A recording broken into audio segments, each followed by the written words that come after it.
बरगद के पेड़ से अचानक पक्षियों के अंडे और बच्चे गायब होने लगे। कुछ पक्षी भी दाना ढूंढने गए तो वापस ही नहीं आए।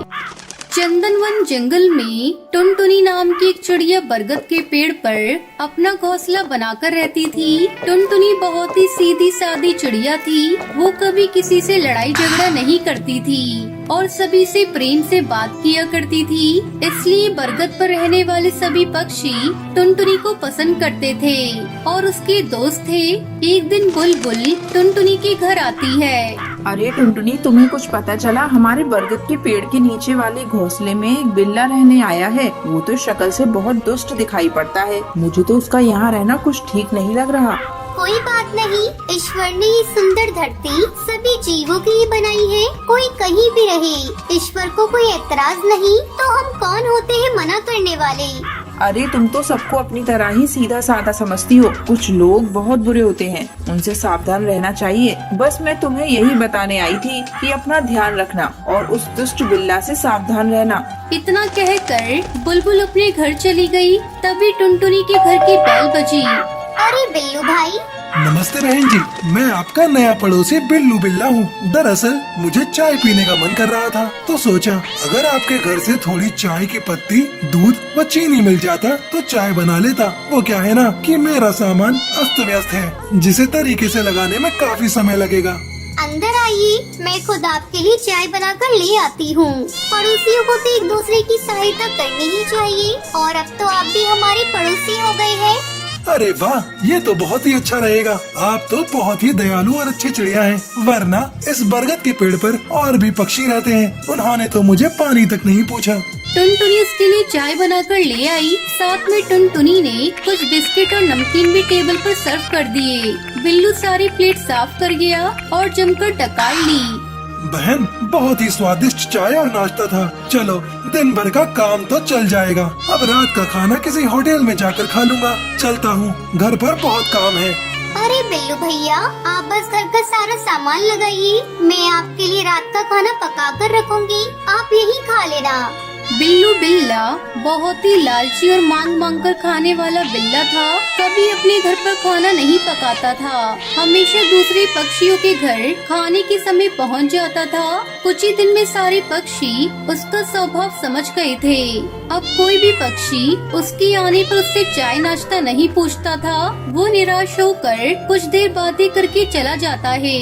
पर टुनटुनी अपने स्वभाव से मजबूर थी, हमेशा उसके लिए कुछ न कुछ चाय नाश्ता या खाना परोस देती थी। एक दिन टुनटुनी बुलबुल के घर गई।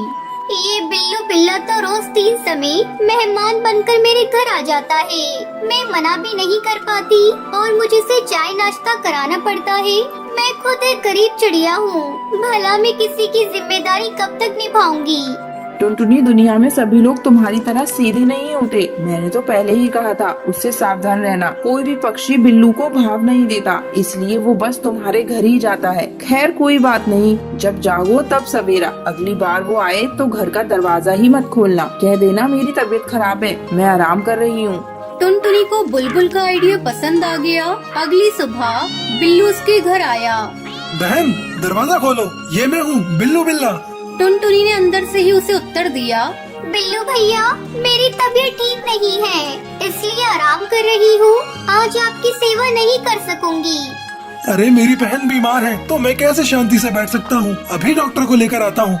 नहीं नहीं, मैंने डॉक्टर को दिखाया था और उनकी बताई दवा भी रेगुलर ले रही हूँ। मुझे बस आराम की जरूरत है, फिर मैं ठीक हो जाऊंगी।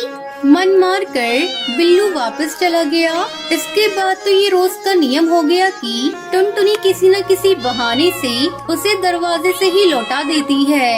ये टुनटुनी तो बहुत होशियार हो गई है, इसे सबक सिखाना ही होगा। इसी बीच बरगद के पेड़ से अचानक पक्षियों के अंडे और बच्चे गायब होने लगे। कुछ पक्षी भी दाना ढूंढने गए तो वापस ही नहीं आए। किसी को समझ में नहीं आ रहा था कि ये कौन कर रहा है। एक दिन सभी पक्षी सरपंच तोताराम के घर एकत्र हुए और इस विषय पर चर्चा की।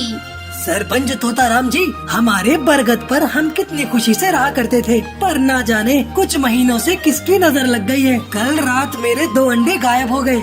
हाँ सरपंच जी, कुछ दिन पहले मैं अपने 2 बच्चों को घर पर अकेला छोड़कर दाना ढूंढने गई थी। जब लौटकर आई तो दोनों घर पर नहीं थे। उनका कुछ भी अता पता नहीं चला। अभी तक पक्षी पुलिस भी उन्हें ढूंढ नहीं सकी।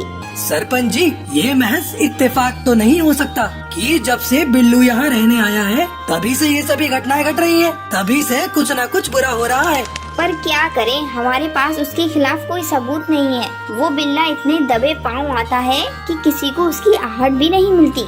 इसी प्रकार सभी पक्षी अपनी अपनी समस्या बताने लगे, पर तोता राम को उनकी समस्या दूर करने का कोई भी उपाय नहीं सूझ रहा था। मीटिंग में ये तय हुआ कि सभी पक्षी बिल्लू से सावधान रहेंगे, अपने बच्चों को अकेला नहीं छोड़ेंगे और स्वयं भी कहीं अकेले नहीं जाएंगे। टुनटुनी रोज शाम को नदी के किनारे घूमने जाती थी, जहाँ कोई नहीं होता था। सरपंच की चेतावनी को नजरअंदाज करके टुनटुनी उस शाम भी नदी के तट पर घूमने चली गई। उसी समय बिल्लू बिल्ला भी वहाँ पहुँच गया। अरे बिल्लू भैया, आज तुम भी नदी तट पर टहलने आए हो? मैं टहलने नहीं बल्कि खाना खाने आया हूँ। खाना? और यहाँ आपके खाने के लिए क्या है? टुनटुनी बहन, यही तो मेरे खाने के लिए सबसे टेस्टी चीज मौजूद है। एक नर्म मुलायम और टेस्टी चिड़िया। मैंने तुम्हारी इतनी भगत की और तुम मुझे ही खा जाना चाहते हो? पर पिछले कई महीनों से तुमने मुझे कुछ भी खाने को नहीं दिया, इसलिए मैं तुम्हें ही खाकर पेट भरूंगा।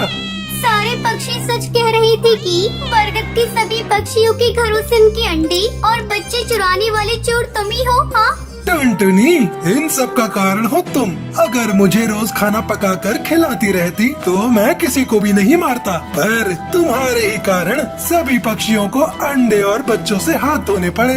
अब तुम्हारी बारी है। ये सुनकर तो टुनटुनी के पैरों तले जमीन ही खिसक गई। अब वो सोचने लगी कि इस मुसीबत से कैसे छुटकारा पाया जाए।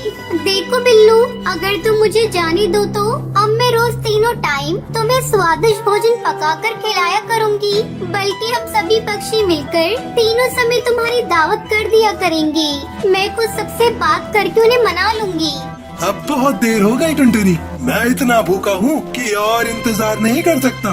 एक एक करके मैं बरगद के सारे पक्षियों को खा जाऊंगा और फिर से किसी और पेड़ पर अपना बसेरा बना लूंगा। इतना कहकर बिल्लू बिल्ला ने टुनटुनी पर छलांग लगा दी। टुनटुनी उससे बचने के लिए आकाश में उड़ गई, जिसके कारण बिल्ला सामने बहती नदी में गिर पड़ा। बिल्लू बिल्ला को तैरना नहीं आता था, इसलिए वो डूबने लगा। उसने सहायता के लिए टुनटुनी को पुकारा। टुनटुनी बहन, मुझे बचा लो, मैं अब कभी तुम्हें परेशान नहीं करूँगा।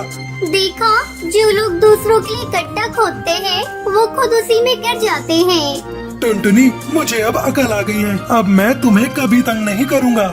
कहावत है कि सांप को चाहे कितना भी दूध पिलाओ पर वो उगलेगा जहर ही। इसी प्रकार दुष्ट के साथ चाहे कितनी भी भलाई कर लो, वो सदा बुरे काम ही करेंगे और हमें हानि ही पहुंचाएंगे। अगर मैं तुम्हें आज बचा लूंगी तो ये मेरे दोस्तों के साथ नाइंसाफी होगी। इस प्रकार बरगद पर रहने वाले सभी पक्षियों को दुष्ट बिल्ला से छुटकारा मिल गया। कई दिनों से जंगल में लगातार बारिश हो रही थी। हे भगवान, पता नहीं ये बारिश कब रुकेगी। पूरे घोंसले में बारिश का पानी टपक रहा है। अरे टूनी, जल्दी भाग, कहीं ये घोंसला टूटकर गिर न जाए। मैं लूसी को लेकर बाहर जा रही हूँ। अपनी माँ के चिल्लाने की आवाज सुनकर टूनी चिड़िया जल्दी से भागकर घोंसले से बाहर निकल आती है। अचानक तेज आवाज के साथ टुनटुनी का घोंसला टूटकर पेड़ से नीचे गिर जाता है। अब उनके पास रहने का कोई ठिकाना नहीं था। टुनटुनी चिड़िया अपनी बेटियों को लेकर बारिश में इधर उधर भटकने लगती है। ये कैसी आफत आ गई मेरे ऊपर। इतनी तेज बारिश में मैं अपनी बच्चियों को लेकर कब तक भटकती रहूंगी। कहीं कोई सर छुपाने की जगह मिल जाती तो अच्छा होता। काश तेरे पापा जिंदा होते तो आज हमारा पक्का घर होता। इस तरह हमें दर बदर की ठोकरें नहीं खानी पड़ती। तभी टूनी चिड़िया को दूर एक पेड़ के नीचे बहुत बड़ा गुलाब दिखाई देता है। माँ देखो, उस पेड़ के नीचे एक बहुत बड़ा गुलाब पड़ा हुआ है। चलो चलकर उस गुलाब में छुप जाते हैं। टुनटुनी चिड़िया अपनी बेटियों के साथ उस पेड़ की तरफ जाती है। अरे ये तो गुलाब का फूल लग रहा है। इसमें दरवाजा और खिड़कियाँ भी है। टुनटुनी चिड़िया जल्दी जल्दी उस गुलाब के अंदर अपनी बेटियों के साथ चली जाती है। अरे टूनी, ऐसा लग रहा है जैसे इस घर में पहले से कोई रह रहा हो। कोई बात नहीं माँ, चाहे इस घर में कोई भी रहे, अब इस घर को छोड़कर हम लोग कहीं नहीं जाएंगे। तभी टुनटुनी की छोटी बेटी लूसी भोजन मांगने लगती है। माँ, मुझे भूख लगी है, मुझे कुछ खाने को दो।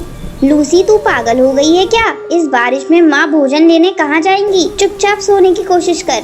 टूनी दीदी, मुझे नींद आ रही है, भूख से पेट में दर्द हो रहा है। माँ, मुझे भूख लगी है, कुछ दो खाने को। चुप हो जा कमबख्त, मेरा दिमाग मत खा। वैसे भी इस बारिश में जान बचाना मुश्किल हो रहा है और तुझे खाने की पड़ी है। टूनी, इसे थोड़ा पानी पिला दे और फिर तुम दोनों बहनें सो जाओ। टूनी चिड़िया अपनी बहन को पानी पिलाती है और फिर दोनों बहनें सो जाती हैं। चलो, मेरी दोनों बच्चियाँ तो सो गयी, लेकिन मैं नहीं सो सकती। मुझे रात भर जागकर इनकी रखवाली करनी होगी। इतनी बारिश में कहीं कोई जहरीला जीव जंतु इस घर के अंदर ना आ जाए। रात भर टुनटुनी चिड़िया जागकर अपनी बेटियों की रखवाली करती है। सुबह होने पर टुनटुनी चिड़िया को उस गुलाब में रहने वाले कालू कौवे की आवाज सुनाई देती है। कौन है रे मेरे इस घर के अंदर? जल्दी दरवाजा खोल, मैं बाहर बारिश में भीग रहा हूँ। टुनटुनी चिड़िया दरवाजा खोलती है।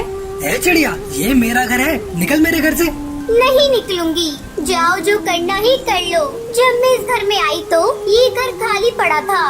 मैं कल भोजन लेने गया था और तेज बारिश होने लगी, इसीलिए मैं नहीं आ पाया। चलो अब जल्दी निकलो यहाँ से। अंकल, हम लोगों को यहाँ से मत निकालिए, हम लोग कहाँ जाएंगे? बारिश में हमारा घोंसला टूट गया है। मूर्ख चिड़िया, तुझे एक बार में समझ नहीं आता? मैं बोल रहा हूँ ना, ये मेरा घर है और मैं यहाँ किसी को रहने नहीं दे सकता। कालू भैया, मैं आपसे विनती करती हूँ, मुझे और मेरी बेटियों को इस घर से बाहर मत निकालिए। जैसे ही बारिश रुकेगी हम लोग यहाँ से चले जाएंगे।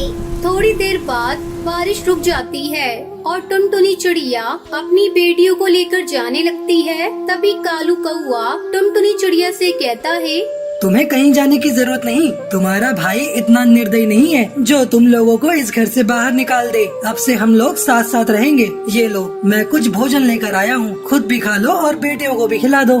कालू कौवा टुनटुनी चिड़िया को अपनी बहन बना लेता है और फिर सभी उस गुलाब के घर में खुशी खुशी रहने लगते हैं।